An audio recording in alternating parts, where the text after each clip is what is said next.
നമസ്കാരം. പത്തനംതിട്ട ജില്ലയിലെ കോഴഞ്ചേരി താലൂക്കിൽ മലയാളപ്പുഴ ഗ്രാമപഞ്ചായത്തിൽ സ്ഥിതി ചെയ്യുന്ന ക്ഷേത്രമാണ് മലയാളപ്പുഴ ദേവീ ക്ഷേത്രം. 5 മലകളുടെ ഭഗവതിയാണ് മലയാളപ്പുഴയിലെ പ്രതിഷ്ഠ എന്നാണ് വിശ്വാസം. പരാശക്തിയായ ഭദ്രകാളിയാണ് മലയാളപ്പുഴ അമ്മ. ദാരികാവധത്തിന് ശേഷമുള്ള രൗദ്രഭാവത്തിലാണ് പ്രതിഷ്ഠ. ദുർഗ, മഹാലക്ഷ്മി, മഹാസരസ്വതി, ഭുവനേശ്വരി സങ്കല്പങ്ങളിലും ആരാധിക്കുന്നു.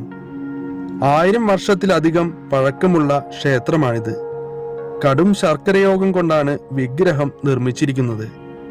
ദ്രാവിഡ ഭഗവതി ക്ഷേത്രങ്ങളിലെ പ്രത്യേകതയായ പൊങ്കാല ഉത്സവം ഇവിടെയും പ്രധാനമാണ്.